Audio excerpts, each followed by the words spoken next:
Hello and welcome. My name is Mitchell, and this is my video on basically the rundown of Uber and Lyft driving, or rideshare driving, if you will. I have been driving for Uber and Lyft for a little over a year and a half, and I think I have a pretty good handle on it so far. So what I'm going to be doing in this video is I'm going to be breaking down, starting from the beginning, how to sign up and use my code to, if you want to, help sign you up. Apps you will need on your phone, phone plans that you would need to consider while doing this. I'm going to walk you through each of the apps on how they work and things you should have in your car just in case of emergencies and such. The different kinds of fares for each of the platforms. And then if we get to it, it's going to be driving etiquette in the city, using the app's address to pinpoint riders. Just some little tips that I can give, that I can offer to you guys. So let's just go ahead and jump into it.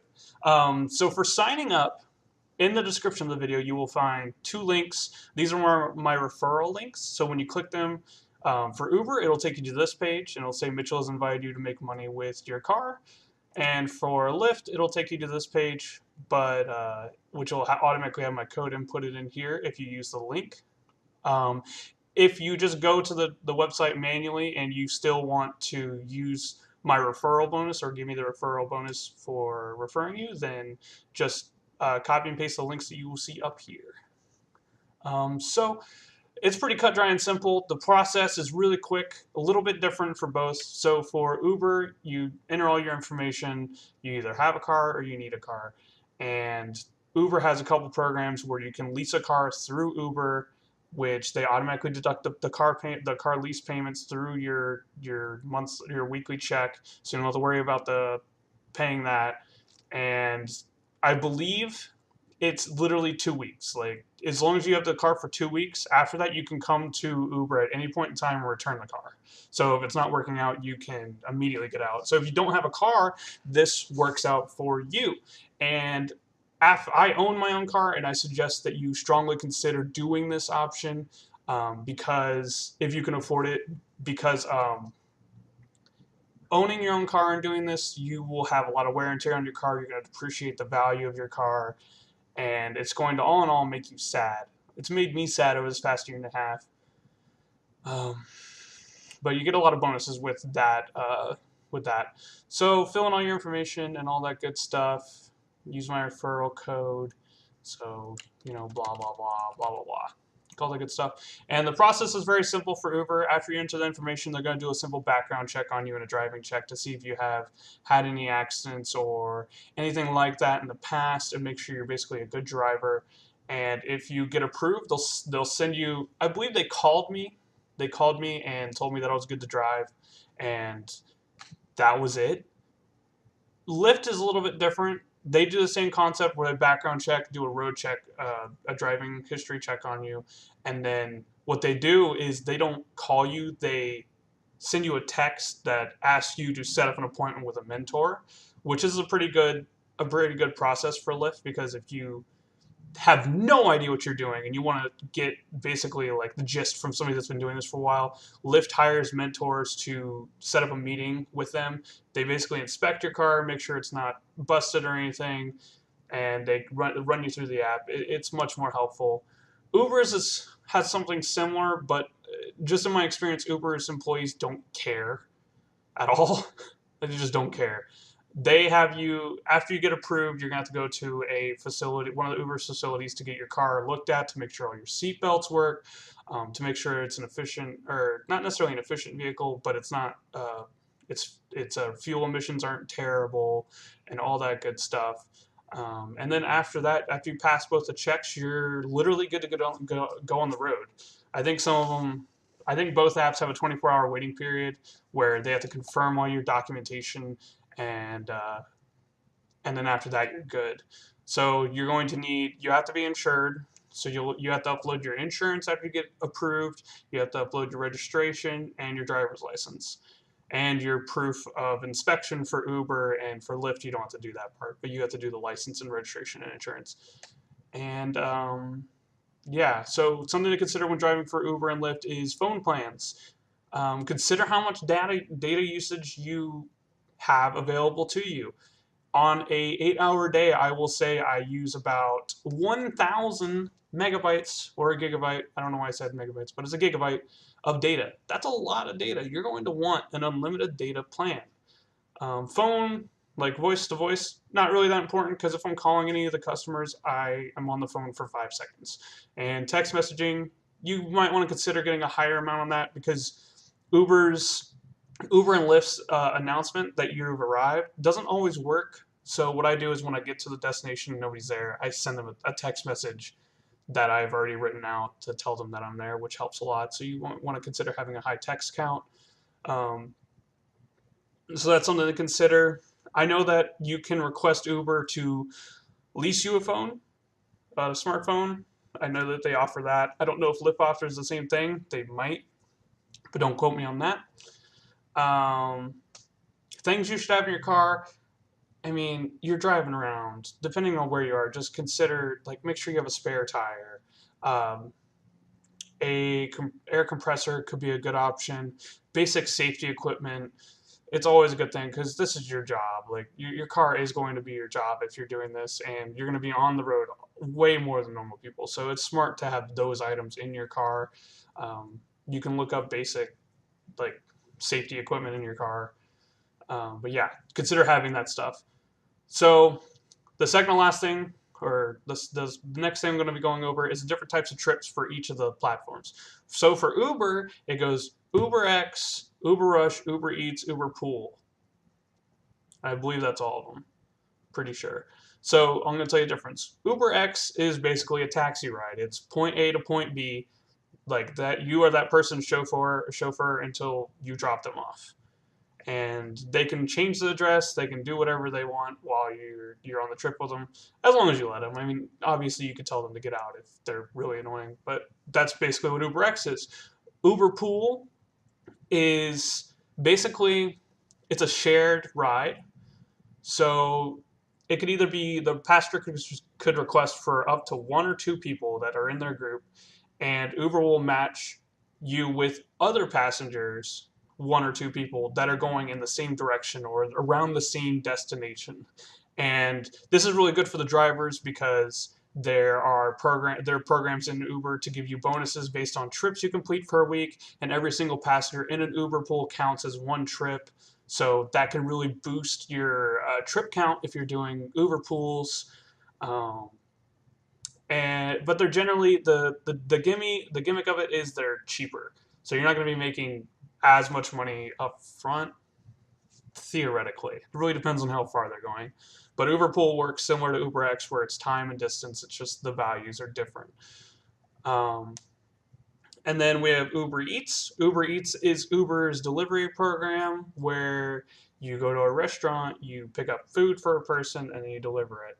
I've had I don't know if it's glitches, but I have picked up multiple orders at one restaurant, similar to an Uber pool, that are going to a similar destination. So that is a possibility to look out for. Do you need a warm heating bag for Uber Eats? No, you do not. That's not a thing you need. If you're doing Uber and any of the restaurants say you have to have a bag, tell them no because Uber discontinued their heating bags, which means that you don't have to have one. Um, And then there's Uber Rush, which Uber Rush is very, very similar to Uber Eats. It's the delivery of an item, but it's not limited to just restaurants that you're picking up from. So just a passenger can request an Uber Rush. Like, for instance, one time I went to this lady's house and I picked up about 8 sleeping bags and returned them to a store for her. And it's really easy. It's very similar to Uber Eats. So going over each of them, my opinions on them. So Uber Eats, it's a checkered past, and it's not really that incredible unless you're going for just raw bulk of doing as many trips per hour for Uber's hourly guarantees. Because every delivery counts as one trip, but the downside is deliveries tend to take a long time. I'd say I average about 30 minutes per delivery.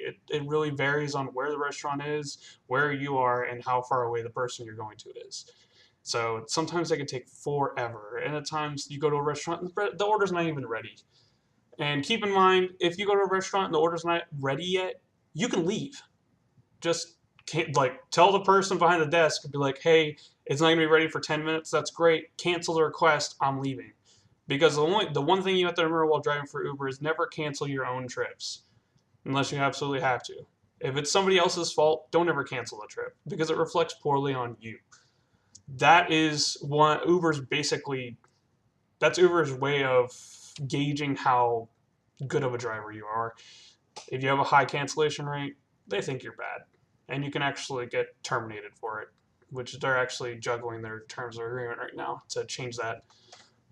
So Uber Eats can be helpful. I suggest only doing it during the peak times, like such as during the hourly guarantees. I use Uber Eats to help me reach the 2 trips per hour for the hourly guarantees, which I'm going to try to find one for you right now. Okay, so I have found Uber's guarantees for this upcoming week. And the way that these work, which it's in fine print, is you have to, is it in fine print still? Oh no, here it is. Okay, so in order to qualify for the hourly guarantees, you have to click this button. So that means you have to have received this email to your email address that your Uber account's linked to in order to claim the offer. You have to complete an average of 2 trips every hour you are online during the guarantee. So 5 to 8 p.m., that's 3 hours. You're going to have to complete 2 trips during the hour between 5 and 6, 2 between 6 and 7, 2 between 7 and 8. And if you do all that, then you're going to make $135 from that, which the way that works is whatever you earn during those 3 hours, if during the hour you earn the hourly guarantee, if it wasn't $45, they'll bump it up to $45. So say between 5 and 6, you did 2 trips per hour and you fulfilled the guarantee, but you only earn $12 for your trips totaling that hour. They basically give you $33 to compensate to get you up to $45 an hour. So that's the way that works. And it's about when the trip is accepted. So if you get a trip at 4:59 p.m. and you accept it, that trip doesn't qualify between 5 to 6. That doesn't qualify. So that's between 3 and 4. So you have to remember and use this to your advantage. So if you are like on the very last 5 minutes of the hourly guarantee and you accept the trip in that last 5 minutes and you complete it at, say you accepted it at 7:55 on Tuesday. If you accepted at 7:55 on Tuesday and you completed it at 8:30, it still counts for the 7 to 8 block. So it still counts. So that's something to remember. I don't think a lot of drivers realize this, or they don't think about it, and it's not information that you can find. Here's a kicker. There's kickers to these. So at least 90% of your trips you have to accept. So if it pops up on your phone as a request, you have to accept at least 9 out of the 10 requests you get. So you can ignore one every now and then. It's not too bad as you're doing trips throughout the day. Your trip request, like your acceptance rate, which is what that's called, your acceptance rate is daily. So if you've been driving all day Tuesday and the hourly guarantee comes around 5 to 8 and it's 6 o'clock and you need 2 trips per hour, but you've done 12 trips per day, you get a delivery request and you don't want to do it, you can ignore it. You don't have to accept it. You're not going to be below the minimum acceptance rate to get the guarantee because it's during the whole day. And the last little kicker for the hourly guarantee is you have to begin at least 2 of every 3 trips in the qualifying region, which, for example, this one is San Francisco. So the qualifying region, go away. The qualifying region is, where's the map? I guess they stopped including the map. But basically, it was a very specific area of San Francisco. It wasn't in the entire city of San Francisco. It only included like 3/4 of South San Francisco. So you had to start at least 2 out of every 3 trips. It used to be 67%. I guess too many people were getting the hourly guarantee, so they changed it. So that's the hourly guarantee, and then I have one more of the bonuses for Uber that I can show you. And yep, no.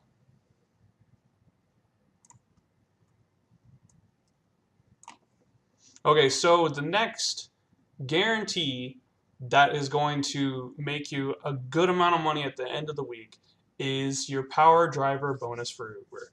Now, the way that this works is it's off of the amount of trips you do total the entire week from Monday morning at 4 a.m. until the following Monday at 3:59 a.m. And that's Uber's pay period. For your information, it's from Monday to Monday until 3:59 a.m. So it's just mass trips. That's all you have to do, and the only thing you have to do is you have to maintain an acceptance rate of 75% throughout the whole week. So that's not that hard. Just don't ignore trips. After all, you're on the road to make money anyway. The only trips you should be even considering ignoring are deliveries and rushes, because sometimes those just come in inopportune moments. And with that being said, I come to my next point of when you are at the facility, if you are becoming a new Uber driver and you are at the inspection facility, ask the person if you can create sub accounts.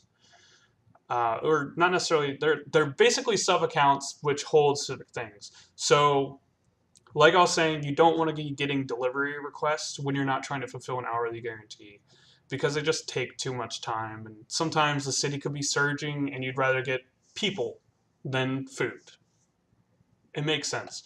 So the way that works is you'll have two cars, which I found out about this last week.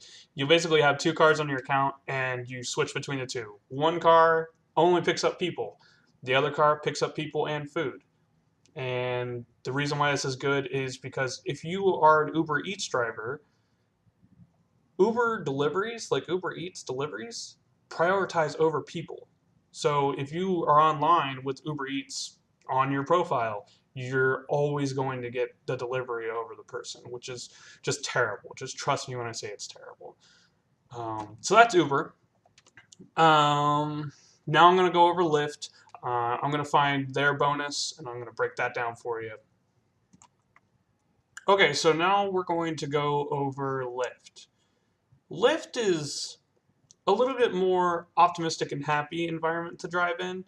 I really enjoyed exclusively driving for Lyft because I found that the people were happier, people wanted to talk more, and people, most importantly, tipped. Who doesn't want to be tipped? Tipping is great. It's amazing. You can earn so much money tipping. On an average day, I would say I earned about $23 to $30 in tips in San Francisco. It totals to a pretty large pretty large extra trip just on top of your earnings, which you get to keep all of your tips. It's just awesome. So the way that Lyft's bonuses or bonus works is it's a weekly guarantee similar to Uber, except there's only one requirement. You have to maintain a 90% acceptance rate through the whole week.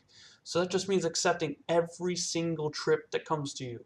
Every single one. Of course you can not accept some here and there, but you want to save those for important situations where, like, I'm about to stop and I forgot to turn off my driver app. Stuff like that.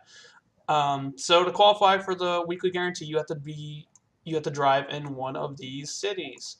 I am fortunate enough to live in San Francisco or near San Francisco, but if you live in or near any of these cities, then you can get this hourly guarantee. So the way you get it is if you live in one of those cities, you have to complete rides, and you have to. I think you have to be online. They're not very clear on their documentation here, but from what I understand, is you have to be online for 40 hours during the week. You have to maintain a 90% acceptance rate, and each ride counts towards the completed rides goal. And once again, the completed rides goal, not here. I'm pretty sure you just have to be online for 40 hours a week, and that's the only thing you have to do. But similar to Uber, each passenger in a Lyft line counts. And the difference between Lyft and Lyft line is the difference that UberX and Uber Pool is. So Lyft is just a taxi, point A to point B. You can change addresses and all that. Lyft line is picking up and matching people that are going to similar destinations to maximize the amount of people you're transporting. And for completing trips, this is good for that. So the way that works is if you complete 40 hours in the week and you have a 90% acceptance rate, which you can check on your driver dashboard at any point in time, then you will get the difference between the amount of money you made combined with your tips and whatever the difference between that number is and your rider payout or your ride payout, which ride payout is basically how much the ride costs total for the passenger. And the way that this works is for Uber and Lyft is the driver gets 75% of the fare, and then Uber or Lyft takes 25%.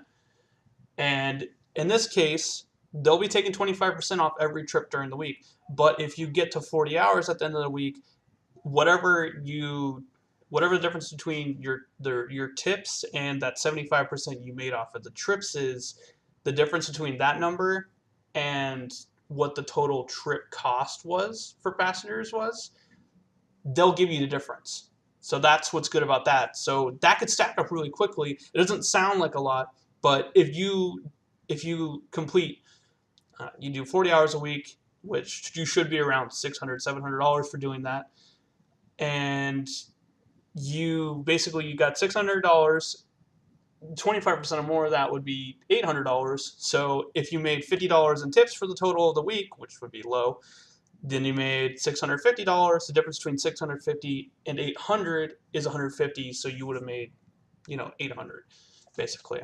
So that's how Lyft works, and that's the difference between Lyft and Lyft Line. And next, what we're going to do is we're going to walk through each of the applications. So let's just go ahead and do that. Okay, I pulled open a simple image to give you the rough breakdown of each of the apps, both Lyft, Uber, and some auxiliary apps that I use that are something that you should use as well if you're going to be doing this for any point in time. So this is Uber's little thing. Make this full screen. That didn't help. So the way this goes is this is your home screen right here, labeled as home, and this screen currently. This is the screen you'll be looking at when you first open the Uber application. Most likely you'll have an app update available. There seems to be an app update every single time I start Uber nowadays, which isn't bad. There's some bugs that you'll notice while driving that should be fixed. To go online, you click this little slider here and it'll go to online, take a second, and then you'll be ready to receive trips. As a new driver, it doesn't look like anything happened, but trust me, it will happen. It will give you the trip to the nearest person that requests, if no Uber driver is closer. So yeah, and this is what a new request looks like. So while you're online, this will take over your Uber screen. This is what it'll look like. You can see right here it says UberX. Right here is what's going to be listed as the type of trip that it is, either UberX, Uber Pool, Uber Rush, or Uber Eats. And actually, I think it just says delivery when it's Uber Eats. This little timestamp right here gives a rough estimation of how long it's going to take you to get to this pickup location. And this is the address of the pickup location and their current star rating if it's a passenger and if it's in surge. So that's pretty good. So this would be a good trip. It's a 1.8 surge, and the guy has 5 stars. So hopefully he's nice. So yeah, when this pops up, you just tap the screen to accept it. This little bar goes around. It'll just go this way, and that's basically your time until you have to accept it before it goes away. And then after you accept it, you'll get this screen. It'll say on trip. Right here it will say your destination. And then right here it'll say what your name is, like me, it would say Mitchell, and then I think my star rating. And oh, actually, that's wrong. That's actually the passenger side.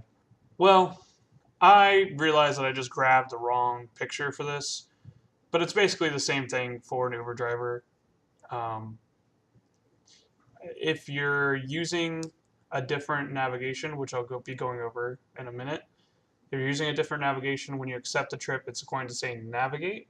If you click that button, it'll open your third-party navigation, which I use Waze, and it'll plug the address in and you'll go.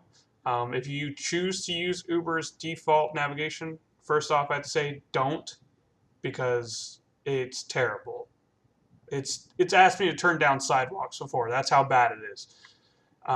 So download Waze and use that instead, and set as your default in your settings on the app, because it doesn't just automatically happen. And then after you get there, you pull open your phone again, you swipe to start it, and once you do that, you navigate again, and bada bing, bada boom. Unfortunately, the way that Uber's done it is they've made it so now pools, you can't use third-party navigation, which is really crappy because, once again, Uber's default navigation is terrible. And then right here on this little screen, which is this button down here that says earnings, I want to show this to you just to show you. This is where it will display what you've totally made, like what your total made this week is. Mine's $0 because I haven't driven yet this week. It literally says it right there. But yeah, that's pretty much Uber. Let's go ahead and jump over to Lyft, and I'll break that down. Okay, so this is Lyft. And we're going to break this down in similar fashion, except I actually got the correct screen this time, for Lyft at least. So this is the home screen. This is what you're going to start out as. Lyft has this Go Online button at the top. You just click that, and it goes online, same way that Uber does. Once you're online, you're going to start receiving trip requests. So that will look like this. This is what a new trip request looks like. It tells you the address of where the person is, how long it's going to take you to get there, and a little preview on the map of where you are and where the destination is, or where the pickup is. And a little picture of the person you're picking up, which is helpful. Uber doesn't do that. And you tap to accept, and she has a 5-star rating. And then this screen is basically, it shows you what it looks like when you are at the pickup location for a Lyft line. And I want to show you this because once you accept a Lyft line, it's going to look just like this. And you go to the pickup location and you wait. 2 minutes is a timer. If 2 minutes pops up and nobody shows up, you get to tap it for no show, and I believe you get $5 in your pocket for your time. That all goes to you, and no show doesn't count towards your cancellation rate because they didn't show up. It's not your fault. This is your earnings page. I wanted to show this to you because this is very important for your power driver bonus for Lyft. It shows you how much you've made this total for the week to date. This includes, of course, the 25% is off of this, so whatever number is here, that's what you actually make. But I don't believe it includes tips. It may, though. And then actually we can see here a little bit better breakdown of what you need to do for the bonuses. You apparently have to do 20 rides during peak times. Very easy. I mean, if you think about it, 5 days a week, 40 hours, that's 2 trips between 5 and 9. It's pretty easy. Total rides 60. Once again, easy. That's 12 trips a day. I mean, that's not hard to do. And the acceptance rate 90% at least. Once again, not hard. Just accept every trip you get, and then boom, you'll. I think it breaks it down the thresholds here. So once you get this, it's 10%. Whatever. But yeah. So that's Lyft. Now what I'm going to go over is the third-party navigation app and trip tracking. Okay, so I specifically want to take time out of this video to show you these two because they're very important. I'm going to start with Waze because it's it's more simplistic. So Waze, if you're using any other navigation software, I disagree. Waze is amazing. It calculates for traffic. It's updated on the fly by people that use it. And it's updated. You know it's updated because what do you do as soon as you get in traffic? You get frustrated, and for me, I get frustrated, and I immediately update Waze that it's traffic. Um, it's really nice. It finds you the fastest route with traffic, which is a godsend for an Uber and Lyft driver. So you have to get that and set that as your default for your navigation in Uber. I believe Lyft might do it automatically, but I know you have to do it for Uber. Okay, and the next little guy over here is TripLog. I don't know if TripLog is available for Android, but I know it's available for iOS, and it's free. I love free, because who wants to pay 99 cents for something that's going to save you a lot of money? But what TripLog is it basically it tracks your driving in the background. So what you do is you're going to your car and you're starting up, you're plugging your phone in, and the very first thing you do is you go online on Uber or Lyft or both, and then you start this little guy. You just come up here, you open it up, click Start Trip. And what that does is then a little screen pops up that says GPS or manual. You always select GPS. And what this means is while TripLog is running in the background, it will be calculating your distance, how far you've driven, and where you've driven. So this is really good for your tax records, because I don't know if you're aware, but Lyft and Uber, you're classified as an independent contractor, and what that means is you have to pay all your taxes. It's horrible. Basically, what it looks like is up front, it looks like you make a crap load of money. When you do, you really do. You can make a crap load of money, but you're not taking tax out of that, so you have to consider that. And this is to help you with taxes. So as you can see here, on Saturday, I drove 127 miles, and I got a $78.69 dollar deductible off of my taxes. So when I do my taxes, I can pull open TripLog. It has my totals for the entire year, and it helps me discount my taxes, and it's just really helpful. So you need to get this. You can tax write off distance, the gas you put in your car because you're driving it for work, your expenses, which includes but is not limited to oil changes, car washes, details, tires, any maintenance on the car whatsoever. You can write it off as a tax write-off because your car is your job, and that's why you can write off distance as well, because it's your job. You can do that. So that's pretty much TripLog and Waze. Go download those two, and yeah, they're awesome. They're really awesome. You really need these. Don't wait. Make sure you remember download TripLog for your first trip, because you need to start and get in the habit of it when you start driving. So another thing, I'm gonna go back to Uber's little panel, and another thing that I want to go over is I want to go over three things. I want to go over driving etiquette in the city. For in my case, it's San Francisco. Using the apps to help pinpoint where a rider is, and smart places to stop, which goes hand in hand with driver etiquette. So they could just be one. So two things. So driving etiquette in the city. Something you have to remember is there's other drivers than just you. Just because you're doing a job doesn't mean you get to stop wherever you want. It's dangerous. And you can get hurt, you can hurt somebody else, you can cause immense damage to yourself and another vehicle. In San Francisco, speeds never get over 25 miles per hour, but still, you stop just randomly on the side of the road in a lane. You could get rear-ended, you could get hurt, the person that rear-ended you could get hurt, and you could, more importantly, be at fault because you stopped in the road. You're obstructing traffic. You could be at fault. So no matter what, always look for somewhere to stop off. And if you can't stop off, at least make an effort to pull out of the way of people so they don't have to go all the way around your lane to go around you. I know this may sound like a little bit of a rant, but at the same time, this is stuff to consider when you're driving in very hectic cities such as San Francisco. San Francisco is very, very busy, and I see drivers all the time stop in the dumbest places. And it's just amazing that nobody gets hurt. You have to think about not only yourself, but your rider and the people around you who are driving as well. And if you want to be successful at this and you don't want to have any accidents, you need to drive as safe as possible. You need to be the safest driver on the road. So always consider stopping in the safest location possible. So that's that. Another thing you have to consider, when you are going to pick up a person. So you accepted an Uber request, you click this little screen, gave you the request, and now you're en route. Similar to this, except, for a driver. So this is actually a pretty good screenshot. For one reason I will tell you.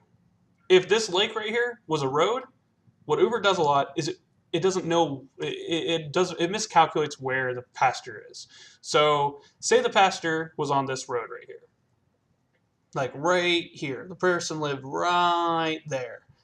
Well, the pin's here, but the person's here. So what the Uber thinks is the passenger's here on this road, when in fact they are not. They're over here. And the reason why I bring this up is you have to pinpoint where the rider is, because it's only going to inconvenience you if you don't do this. So the way you pinpoint a rider is you look at the street and you look at the address. So in this case, this is a foreign Google Maps grab, but in this case it's Sukhumvit 19. Butchered the crap out of that name, but we're going with it. This road, I don't know what that road is, but it's not Sukhumvit 19.